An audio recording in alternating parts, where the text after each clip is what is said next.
그리스도께서 우리를 자유롭게 하려고 자유를 주셨으니 그러므로 굳게 서서 다시는 종의 멍에를 매지 말라. 갈라디아서 5장 1절 말씀. 우주 만물의 통치자, 주권자, 절대 진리신 하나님, 오늘도 우리에게 자유를 주셔서 하나님께 예배드릴 수 있음에 참 감사합니다. 우리나라는 목사이신 이윤영 의원님의 기도로 시작한 나라입니다. 대한민국의 건국정신은 하나님께 감사드리고 하나님을 의뢰하며 하나님께 영광 돌리는 것입니다. 우리가 하나님을 버리면 망할 수밖에 없습니다. 인간의 생각과 감정과 경험으로 하나님의 말씀을 왜곡한 자유주의 신학과 동성애는 정상이다, 하나님이 그렇게 만드셨다는 퀴어 신학, 또 가난한 자의 해방을 최고의 가치로 두는 해방신학, 민중신학 등 인간적인 생각으로 성경을 재단하는 일이 벌어지고 우리도 모르는 사이에 서서히 스며들어와 있습니다. 하나님, 이 죄악을 회개하게 하시고 한국교회가 복음주의로 돌아올 수 있도록 불쌍히 여기시고 은혜를 베풀어 주옵소서. 우리의 기쁨과 슬픔을 아시는 하나님, 각 가정마다 하나님의 선한 손의 도우심으로 붙들어 주시고 하나님이 주인이 되는 각 가정 되게 하여 주옵소서. 오늘도 말씀을 전하실 주의 사자에게 영육간의 강건함과 지혜와 명철, 성령 충만함으로 함께하여 주시고 듣는 우리에게도 사람이 아니라 하나님을 두려워하며 말씀 앞에 순종케 하옵소서. 이 예배를 받아주시옵고 예수님의 이름으로 기도합니다. 아멘. 다윗의 복귀라는 제목으로 하나님의 말씀을 선포하겠습니다. 한 번 실수는 병가지 상사, 이런 말 들어보셨죠? 일에는 실수나 실패가 있을 수 있습니다. 그러나 그 실수를 통해서, 실패를 통해서 성장한다면 그 실수는 영원한 실패라 할 수 없습니다. 그래서 실패는 성공의 어머니다, 아버지다 하면 더 좋을 것 같은데, 네. 그렇게도 이야기를 합니다. 우리 제목 한번 같이 읽어볼까요? 시작. 다윗의 복귀. 제목이 좀 어렵나요? 그래서 여기 옆에다가 그림을 넣어놨습니다. 그 복귀라는 말은 바둑 용어입니다. 실수했던 다윗이 새롭게 되는 그 내용으로 오늘 말씀을 선포하고자 합니다. 지난 사무엘하 5장에서 우리는 통일왕국의 목자이면서 지도자가 된 다윗을 만났습니다. 그는 왕이 된 이후에 가장 먼저 뭘 했죠? 한참 전인가요? 예루살렘 성, 곧 여부스 성을 정복하고 그것을 다윗 성이라고 이름 붙이면서 수도로 삼았습니다. 통일왕국의 수도로 삼았습니다.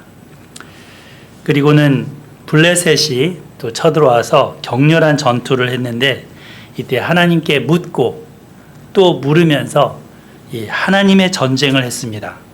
하나님께 순종함으로 승리했습니다. 블레셋의 이김으로 인해서 더 이상 이제 다윗은 블레셋의 한 속국이 아니라 완전히 그들과 대등한 위치, 아니 오히려 더 우위에 있는 명실상부한 한 이스라엘의 왕이 되었습니다. 다윗이 헤브론에서 유다 왕에 오른 게 연대기로 보면 BC 1010년 이렇게 된다고 합니다. 1010, 외우기도 좋죠? 1010. 근데 헤브론에서 1010년대 왕이 됐기 때문에 지금은 이제 7년 반이 지난 때니까 1003 이 정도 됐겠죠? 그리고는 예루살렘에서 다윗 왕조는 400년을 통치하게 됩니다. 자, 그런데 이 다윗의 이 왕조가 시작돼서 이루어가는 과정 속에 어떤 일이 처음 시작되는지 6장 부분을 한번 살펴보도록 하겠습니다. 1절입니다. 다윗이 이스라엘에서 뽑은 무리 3만 명을 다시 모으고 다윗이 일어나 자기와 함께 있는 모든 사람과 더불어 바알레 유다로 가서 거기서 하나님의 궤를 메어오려 하니 그 괴는 그룹들 사이에 좌정하신 만군의 여호와의 이름으로 불리는 것이라. 이 다윗 왕이 가장 먼저 이 왕국의 기초로 삼은 게 뭡니까? 하나님의 괴를 다윗 성, 곧 예루살렘으로 가져오는 것입니다. 하나님의 괴를 가까이 모시고 그 왕 대신 하나님의 통치 속에 자신의 통일왕국이 있기를 원했습니다. 대단히 많은 무리죠. 3만 명이면 그 많은 무리와 함께 하나님의 괴를 모셔오려고 했습니다. 괴는 괴짝 알죠? 네모난 괴짝. 아마 크기도 요거보다는 조금 클 거예요. 높이도 좀 허리춤 오기 전, 그러니까 상당히 작은 크기입니다. 그리고 그 위에는 이제 두 그룹 천사가 떠받치고 있는 그런 모양이죠. 그 괴를 모셔오고자 합니다. 작은 상자지만 이 상자는 그냥 물건 수준이 아닙니다. 여기 뭐라고 했습니까? 그룹들 사이에 좌정하신 만군의 여호와의 이름으로 불리는 것이다. 길게 설명을 해놨어요. 그래서 다윗은 이 군사적인 우위로 블레셋을 이렇게 정복했다고 해서, 얻었다고 해서 거기에 기틀을 삼지 않습니다. 뭐 외교적인 안보랄지 경제적인 기반이랄지 이런 게 나라의 기초다라고 생각지 않습니다. 여기서 보면 나라의 기틀의 중심을 어디 두는 겁니까? 여호와 하나님의 괴를 모셔오는 것에, 하나님을 가까이 하는 것에 두고자 합니다. 그래서 그 예루살렘을 신앙의 중심지로 삼고자 하는 거죠. 그리고는 이제 국가적인 행사를 지금 벌렸습니다. 그동안 하나님의 괴가 어디 있었다고 합니까? 2절에 2절 바알레 유다라고 되어 있습니다. 바알레 유다. 이곳이 여기서 처음 등장해요. 이 명칭이. 근데 다음 한번 보세요. 지도 한번 보여주시면 여기 다음 장. 여기 지도가 있죠. 그 바알레 유다라는 곳에 옆에 보면은 기럇 여아림이라고 조그맣게 글씨가 써 있죠. 그러니까 기럇 여아림의 별명이기도 한 그 지역입니다. 요 거리가 한 13km 정도 된다고 합니다. 그래서 여기서부터 이제 하나님의 괴를 모시고 오는데 사무엘상 6장 한번 보겠습니다. 앞에 슬라이드 한번 보세요. 사무엘상 6장 21절 이 말씀에 보면 그 전령들이 기럇 여아림 주민에게 보내어 이르되 블레셋 사람들이 여호와의 괴를 도로 가져왔으니 너희는 내려와서 그것을 너희에게로 옮겨가라. 이런 말씀이 나오죠. 그 하나님의 언약궤를 엘리 제사장 때 빼앗겼잖아요. 블레셋에 빼앗겼었는데 그 블레셋에 간 하나님의 괴를 가지고 이제 있었을 때 하나님의 손이 치셨죠.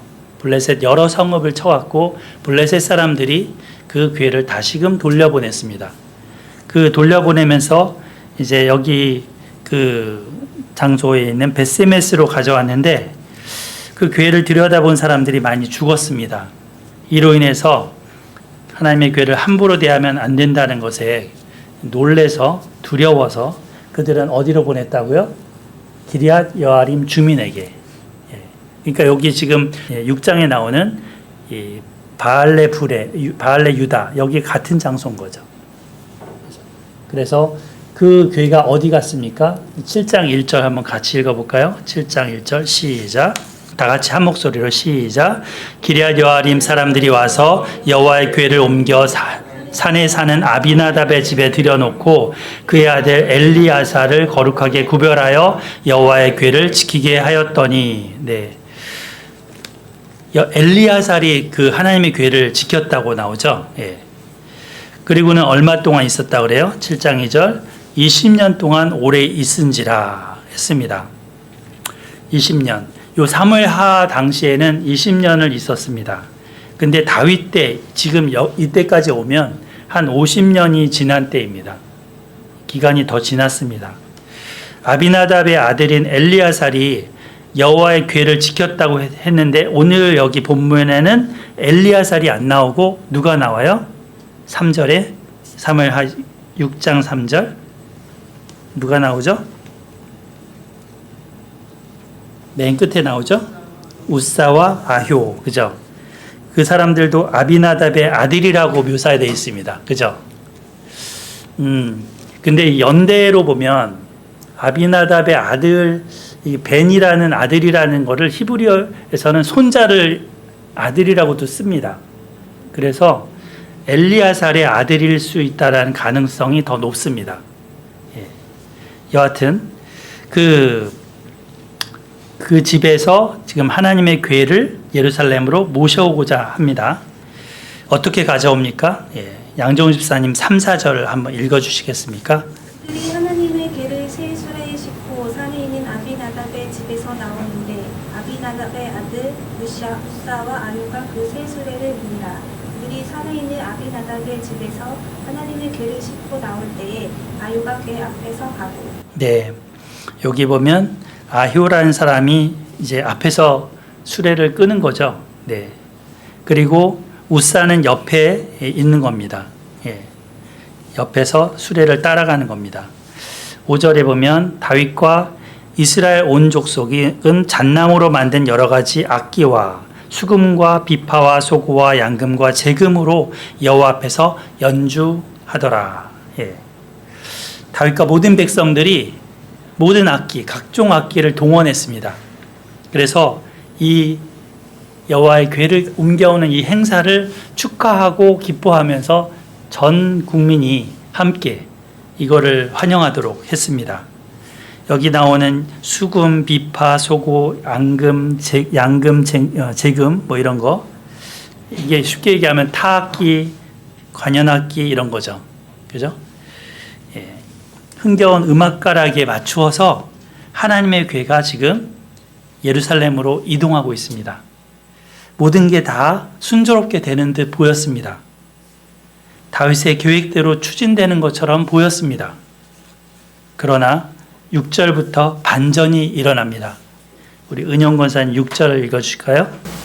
그들이 나본의 타작마당에 이르러서는 소들이 뛰므로 우사가 손을 들어 하나님의 궤를 붙들었더니.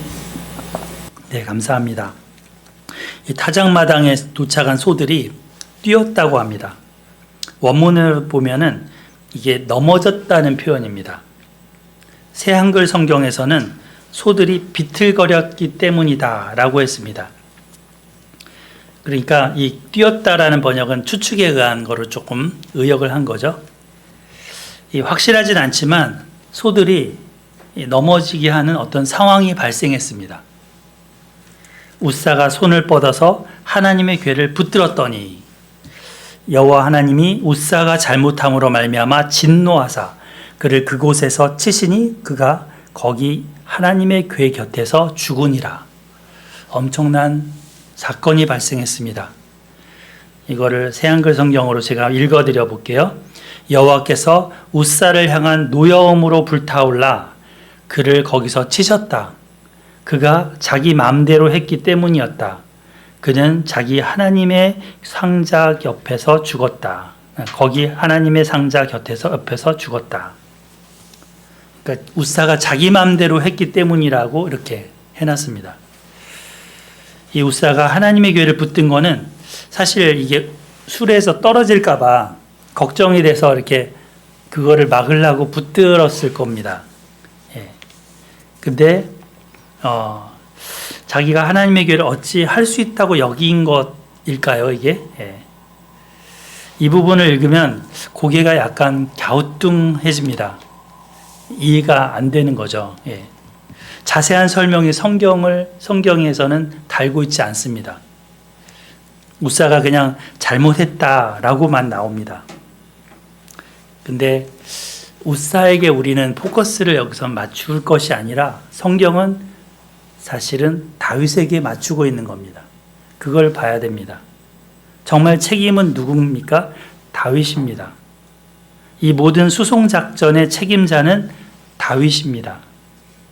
그는 율법의 말씀대로 하지 않고 경험에 의해서, 들은 풍월에 의해서 했습니다. 언약궤에 보면은 여기 그림이 있는데 양쪽에 고리가 있고 그 고리를 꿰는 채가 있죠. 예. 그 채를 이렇게 4명의 레위인들이 메고서 이동을 하는 것입니다. 아비나답의 아들 엘리아살과 우사와 아효도 또 이 다윗조차도 성경을 제대로 몰랐다는 겁니다. 하나님께서 모세를 통해 궤를 옮기는 방법을 알려줬는데도 몰랐습니다. 왜요? 성경을 꼼꼼하게 바르게 읽지 않았던 것이죠. 그리고 그 당시에도 이렇게 하는 것을 보지 못했던 것이죠. 성경과 거스르는, 성경과 달리 사람들이 살았으니까요. 블레셋이 당시 소의 수레에 싣고서 벳세메스로 왔다라는 건 들었습니다. 그리고 본 사람도 있을 겁니다. 그들의 방식대로 하고 있습니다. 근데 여기 써놨는데 민수기 4장 15절 한번 펼쳐보겠습니다. 우리 이효승 집사님 한번 찾아서 읽어주실래요? 민수기 4장 15절. 네. 진영을 떠날 때 아론과 그의 아들들이 성소와 성소의 모든 기구 덮는 일을 마치거든 고앗 자손들이 와서 맬 것이니라. 그러나 성물은 만지지 말라. 그들이 죽으리라. 회막 물건 중에서 이것들은 고앗 자손이 맬 것이며. 아멘. 네. 요대로 된 겁니다. 그러니까 하나님의 성소와 성소의 모든 기구 안에는 이 하나님의 궤도 있는 거죠. 그래서 광야에서 이렇게 진영이 딱 있다가 출발하면 다 이렇게 이삿짐 싸듯이 싸고 이동을 할 때 그때 회막의 그 천 있죠? 그걸로 덮고 고앗 자손들이 매야 했습니다. 근데 뭘 하지 말라? 만지지 말라. 만지면 죽으리라. 우사가 만졌죠. 만져서 죽었습니다. 하나님 말씀대로 되었던 것입니다. 자, 그리고 7장 9절 한번 보겠습니다. 민수기 7장 9절. 우리 변은미 권사님만 찾아서 읽어주실래요? 고앗 자손에게 주지 아니하시니 그들이 성소의 지붕은 그 어깨로 매는 일을 전까지 하였더라. 네, 감사합니다. 여기 7장은 뭐냐면 그 감독하는 사람들이 헌물을 다 드렸는데 그 헌물 안에는 수레가 있었습니다. 그리고 소도 있었습니다. 근데 이 소와 수레를 고앗 자손한테는 안 주고 무라리 자손과 그 또 다른 게르솜 자손한테만 줬다는 거죠. 왜요? 이들은 이 언약궤를 수레에 실어가서가 아니고 매서 하도록 하기 위해서 수레가 없었습니다. 하나님의 의도가 있는 거죠. 그런데도 이제 그들은 이거를 공부하지 않았습니다. 아비나답이나 또 엘리아살이나 우사나 아효나 20년 아니 50년 동안 이 하나님의 언약궤를 모시고 있었음에도 불구하고 하나님의 언약궤를 어떻게 다뤄야 되는지에 대해서 배우지 않았습니다. 어디서 배워야 돼요? 성경에서 배워야죠. 배우지 않았습니다. 그냥 들은 풍월대로 자신들이 본 대로. 우리도 말씀을 무시한 채 내가 의도하는 바를 꾸미려고 들 수 있습니다. 내 의도가 선하다고 하지만 방법이 잘못될 수도 있습니다. 신앙생활은 그냥 내 마음의 평안과 가족의 행복을 위한 도구로 여기는 사람들이 오늘날은 많습니다. 우사와 아효의 길을 걸어갈 수 있습니다. 다윗이 이 언약궤를 다윗 성, 자기의 성으로 모셔오려 했던 그 동기가 순수했을지라도 그 방법이 옳지 않았습니다. 하나님께서 우사를 쳐서 죽이자 다윗의 반응을 보면 이것도 새한글 성경으로 보니까 조금 이해가 돼서 그 부분으로 말씀을 읽어볼게요. 8절인데요. 우리 사무엘하 6장으로 다시 한번 돌아와 보세요. 다윗은 화를 냈다. 여호와께서 우사를 잡아 찢으신 것 때문이었다. 그래서 오늘까지 그곳을 베레스 우사라고 부른다. 여기 보면 8절에 뭐라고 했냐면 여호와를 두려워하여 이렇게 개역 개정은 되어 있는데 새한글 성경에는 화를 냈다 이렇게 나와요. 화를 냈다. 하나님이 이 우사를 베레스, 곧 베레스가 파라츠, 우리 5장에서도 그 바알 브라심이 있었잖아요. 브라심이 찢는다 그랬잖아요. 찢고 터뜨린다 같은 단어예요. 예. 그래서 이 우사를 찢으셨다, 이런 터뜨렸다 이런 얘기인데 그렇게 이름을 지었습니다. 하나님의 행하심이 이해되지 않았습니다. 다윗은 분노했습니다. 어찌 그리하시는가? 그리고는 그는 모든 것을 접습니다. 8절, 9절 읽어보겠습니다. 같이 시작. 여호와께서 우사를 치심으로 다윗이 분하여 그곳을 베레스 우사라 부르니 그 이름이 오늘까지 이르니라. 다윗이 그날에 여호와를 두려워하여 이르되 여호와의 궤가 어찌 내게 오리오 하고 10절을 제가 읽어볼게요. 다윗이 여호와의 궤를 옮겨 다윗 성 자기에게로 메어가기를 즐겨하지 아니하고 가드 사람 오벳 에돔의 집으로 메어간지라. 다윗은 하나님의 궤를 모셔오는 일을 국가적인 축제로 이렇게 시행을 했었는데 그는 이 과정 속에 하나님께 묻는 모습이 전혀 없었습니다.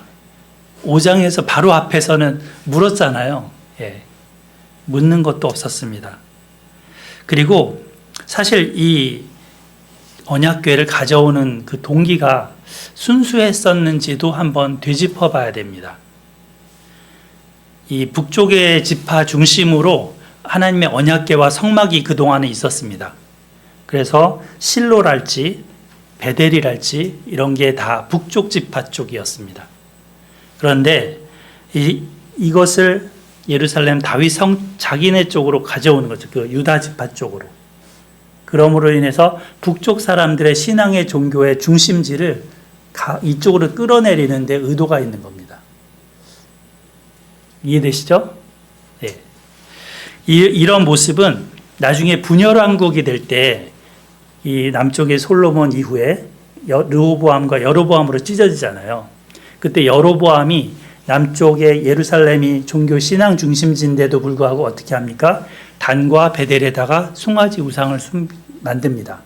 그리고 하나님을 그 송아지 우상이라고 이렇게 하면서 가짜 사이비 종교를 만들죠. 그 여로보암의 의도가 뭐예요? 신앙을 빙자해서 정치적으로 그걸 이용하는 겁니다. 다윗에게는 이런 마음이 없었을까요? 여기 분노하고 화를 내는 걸 보면 그 자기 의도대로 되지 않은 것에 대한 그런 분노가 있는 겁니다. 그 하나님에 대한 소리한 마음이 생긴 거죠. 근데 하나님은 책임자 다윗을 직접 치시지 않고 우사를 죽이셨습니다. 다윗을 향한 하나님의 경고였습니다.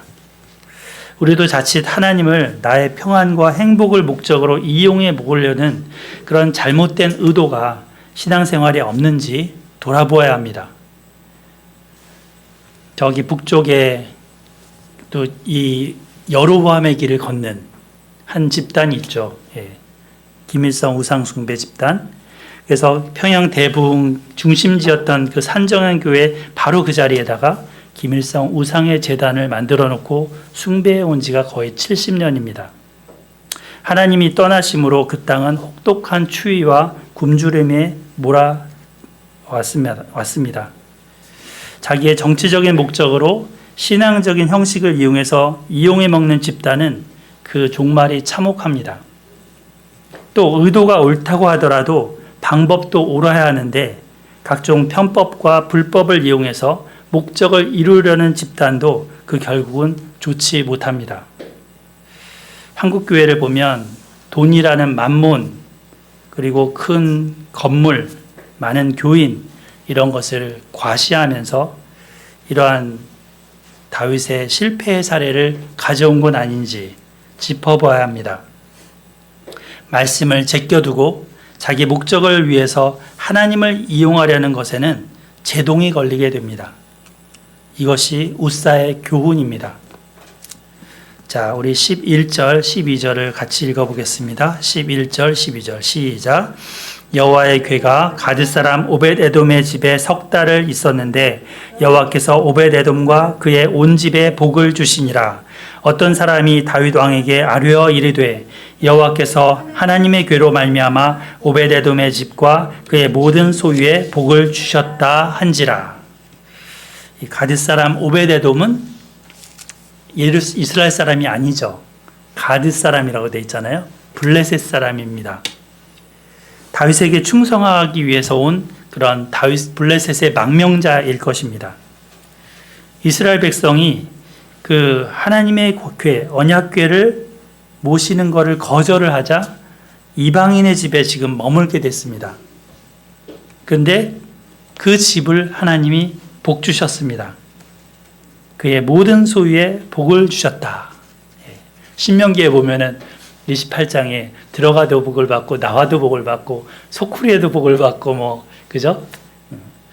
아이를 낳는 복도 받고 그 중에 어떤 복일지 모르지만 모든 소유에 복을 주셨습니다. 하는 일이 잘 되게 되었습니다. 여기서 보면 하나님은 어느 민족한테나 이렇게 보면 편애하시는 걸 하지 않으시고, 그죠? 자기를 받아들이는, 자신을 받아들이는 자에게 그 거처를 삼으시는 것을 볼 수 있습니다. 네오와인도 복을 많이 얻었죠. 하나님의 말씀을 오심으로 말씀이 전파되는 장소로 삼아서 하나님이 복을 주십니다. 우리도 혈통적으로 이스라엘 편에서는 이방인입니다. 혈통적 이스라엘이 예수님을 거부하니까 그 촛대를 이방인에게로 옮기셨습니다. 그래서 우리 이방인들이 예수님을 믿고 하나님의 복을 얻었습니다. 아브라함의 복을 이어받게 됐습니다. 하나님의 말씀을 귀히 여기고 그 말씀을 듣고 배우고 행하고 가르치는 그런 삶에 함께하게 되었습니다. 하나님은 이러한 자들과 함께 거처를 삼으시고 복을 주십니다. 아멘. 우리 12절 말씀 하나님의 복을 생각하면서 같이 다시 한번 읽어보겠습니다. 12절 시작.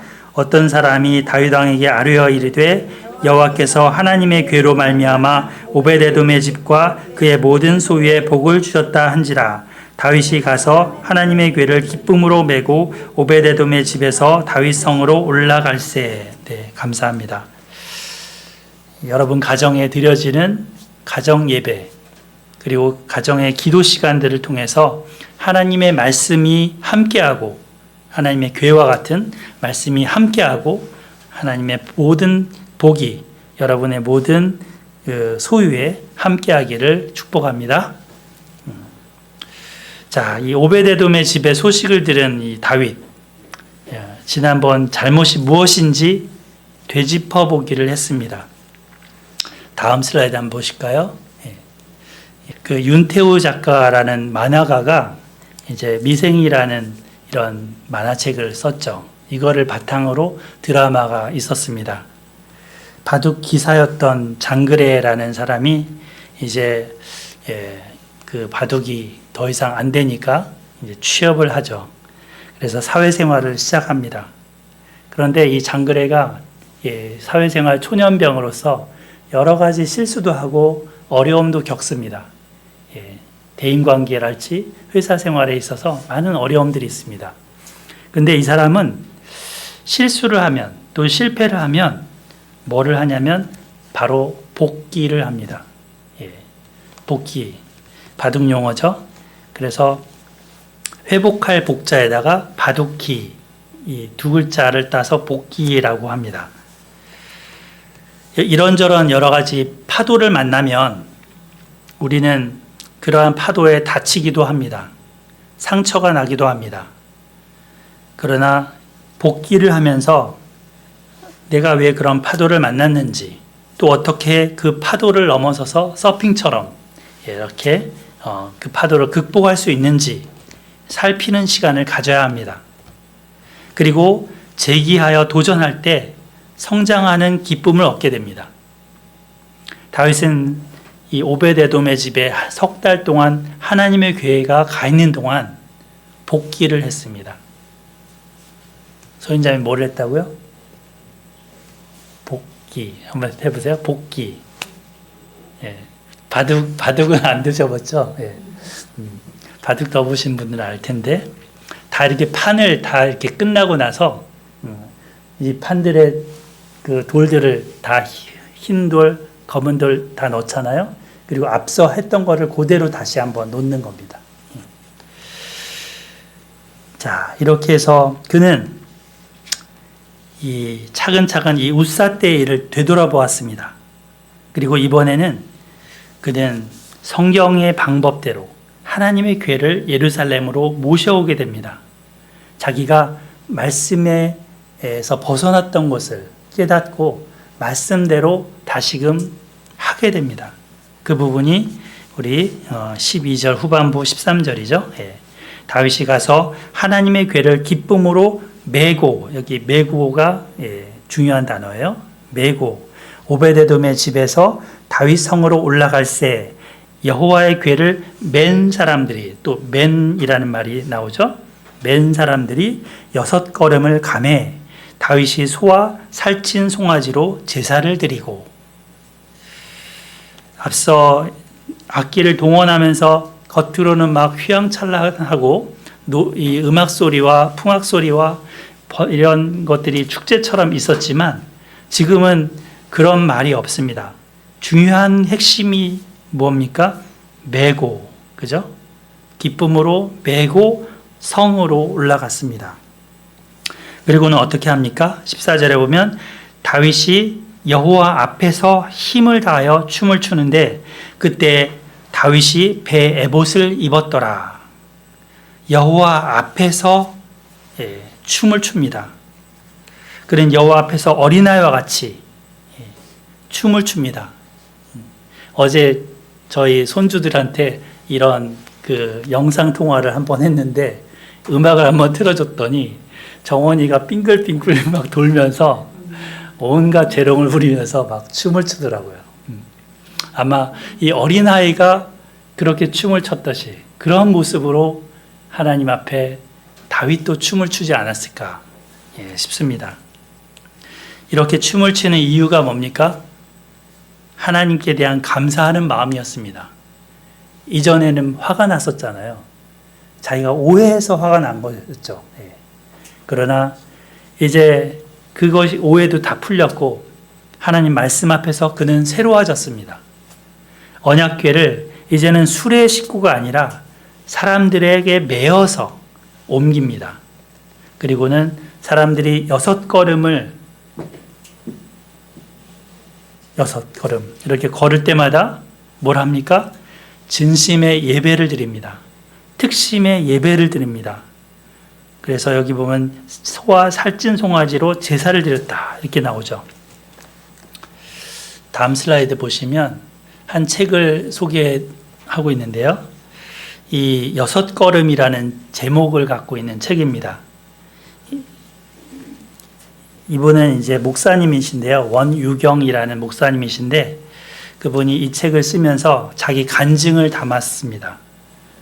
제가 오늘 가방에 갖고 왔는데 나중에 보여드리겠습니다. 여기 표지에 보면 이렇게 쓰고 있습니다. 나의 이 미약함과 비천함이 그분의 위대한 부르심에 응답했을 때 하나님은 그분의 일을 시작하셨습니다. 또 뭐라고 썼냐면 부흥의 핵심은 오직 다윗과 같이 하나님을 향한 타는 목마름과 순전한 사랑입니다. 라고 고백합니다. 그래서 그는 청년 사역을 이러한 다윗과 같은 순전한 마음으로 해왔고 그런 것을 이 간증집에 담았습니다. 다윗은 자신의 미약함과 비천함이 어떠했는지를 자각했습니다. 그리고 하나님을 높입니다. 하나님을 사랑합니다. 그분 앞에서 어린아이와 같이 춤을 춥니다. 21절, 22절을 우리 서인자매님 한번 읽어주실까요? 21절, 22절. 이스라엘에게 이르되 이는 여호와 앞에서 나왔습니다. 그가 내 아버지와 그의 은지를 보이시고 나를 택하사 나를 여호와의 백성 이스라엘의 주권자로 삼으셨으니 아니하였으니 내가 여호와 앞에서 뛰노니나 내가 이보한테 낮아져서 스스로 천하게 보일지라도 네가 말한 바 계집종에게는 내가 높임을 받으리라 한지라. 네, 감사합니다. 이 미갈에게 하는 말인데 여기에 다윗의 마음이 담겨 있습니다. 사울을 버린 대신에 하나님이 다윗 자기를 택하시고 자기를 여호와의 백성 이스라엘의 주권자로 삼으셨다. 그 하나님 앞에 한없이 낮아져서 춤추는 것, 그것은 은혜요 영광이라 여겼습니다. 내가 여호와 앞에서 뛰놀리라. 그는 코람데오 여호와 앞에 있는 사람입니다. 하나님 앞에서는 가릴 것이 전혀 없고 체면 차릴 것도 없습니다. 하나님은 우리를 벌거벗은 듯 모든 것을 다 아시는 분이십니다. 자격 없이 아무 근거 없이 우리를 위해서 자기 아들까지 내어주신 분입니다. 그분의 피로 우리를 값주고 사셨습니다. 자기 백성 삼으셨고 자녀 삼으셨고 또 우리를 그분의 신부로 삼으셨습니다. 힘을 다하여 춤을 추는 다윗의 마음속으로 우리가 들어갔으면 합니다. 복기, 이 다시 되짚어보기를 통해서 잘못을 되짚고 수정해서 새롭게 하나님을 만나는 이 다윗처럼 우리의 모습도 그러했으면 합니다. 16절 같이 읽어보겠습니다. 16절 시작. 여호와의 궤가 다윗 성으로 들어올 때 사울의 딸 미갈이 창으로 내다보다가 다윗 왕이 여호와 앞에서 뛰놀며 춤추는 것을 보고 심중에 그를 업신여기니라. 이 미갈이란 여인은 다윗과 같은 한 집을 쓰고 한 방을 쓰는 아내입니다. 그런데 그녀는 다윗의 마음 안에 있는 그 하나님을 향한 사랑과 순전한 신앙에는 같은 방을 쓰고 있지 못합니다. 같은 집을 쓰고 있지 못합니다. 냉소적인 태도로 다윗의 겉모습을 비아냥대면서 업신여기고 흉을 보고 있습니다. 업신여기니라. 20절에 보면 다윗이 자기 가족에게 축복하러 돌아오매 사울의 딸 미갈이 나와서 다윗을 맞으며 이르되 이스라엘 왕이 오늘 어떻게 영화로우신지 방탕한 자가 염치 없이 자기의 몸을 드러내는 것처럼 오늘 그의 신복의 계집종의 눈앞에서 몸을 드러내셨도다 하니, 그녀의 말을 들어보면 전혀 동감하지 않는 모습입니다. 여호와의 궤를 다윗 성으로 모시고 들어올 때 백성들은 즐거이 환호하면서 나팔을 불면서 다윗과 같이 같은 마음을 가졌는데 미갈 이 한 사람만은 그러지 못했습니다. 이것이 그녀가 불행의 길을 자초한 길이 됩니다. 결국 또 사울 집안의 몰락의 징표이기도 합니다. 23절은 이렇게 끝맺고 있죠. 같이 읽어보겠습니다. 시작. 그러므로 사울의 딸 미갈이 죽는 날까지 그에게 자식이 없으니라. 네. 다윗이 더 이상 그녀와 같은 한 방을 안 쓴 거죠. 네. 설교를 마무리하겠습니다. 인생의 긴 여정 가운데 우리가 실수와 실패를 겪기도 합니다. 그리고 신앙생활에서 자칫 자기 중심적으로 생각한 것을 밀어붙이는 것을 할 수도 있습니다. 이거에 대해서 제동이 걸리면 화를 내고 노여움을 발산합니다. 하지만 하나님 편에서 하나님 앞에서 나를 살펴야 합니다. 바둑의 복기처럼 되짚어 보면서 회개의 과정을 거치고 말씀 앞에 새롭게 서는 기회로 삼아야 합니다. 이것이 오늘 다윗으로부터 배워야 할 부분입니다. 하지만 겉모습으로 사람을 판단하고 이면에 있는 그 심정을 살피지 못한다면 누구와 같은 겁니까? 미갈과 같은 잘못을 범하는 것입니다. 우리는 사람을 대할 때 바깥으로 내쏟는 말들의 상처도 받기도 하고 상처를 주기도 하는데 미갈처럼 표독스럽게 사람을 공격하고 비아냥거리는 그런 말 습관을 버릴 수 있어야 하겠습니다. 그리고는 비록 이해가 안 될 수 있더라도 잠시 살피는 과정을 보내고, 마치 다윗이 하나님 처음에는 이해가 안 됐잖아요.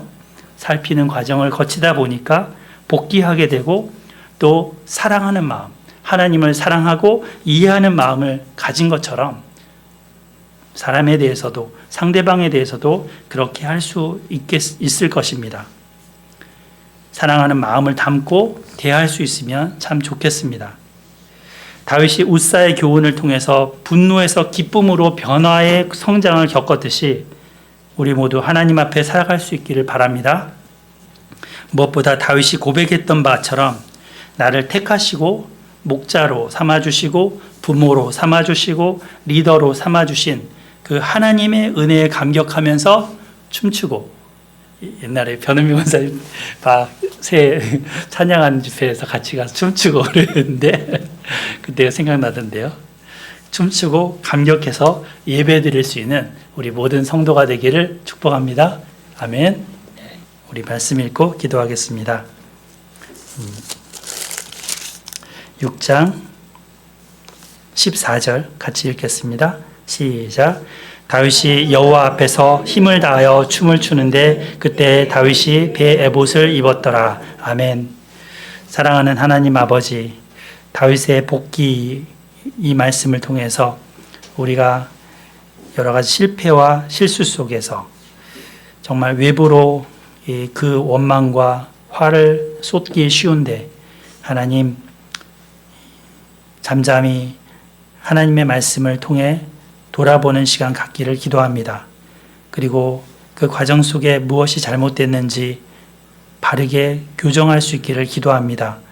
하나님께서 주신 말씀의 뜻을 원목적대로 저희들이 순종할 수 있도록 도와주시옵소서. 또한 사람에 대해서도 겉모습을 가지고 미갈처럼 비아냥거리고 또 이렇게 말을 하는 것이 아니라 그 중심에 그 속마음에 어떠한 마음으로 저렇게 하는지 살필 수 있는 지혜도 허락하여 주시고 이 오해를 이해로 가져갈 수 있도록 또 원망과 미움을 사랑으로 가져갈 수 있도록 주님 인도해 주시옵소서. 하나님께서 또 오벳에돔의 집에 하나님의 교회가 함께 하셨을 때 모든 소유에 복을 주신 것처럼 하나님 이 네오와인 회사뿐만 아니라 저희 각 가정들이 말씀을 함께 함으로 말미암아 모든 소유에 복을 받는 저희들이 되게 하여 주시옵소서. 감사하고 예수님의 이름으로 기도드립니다. 아멘.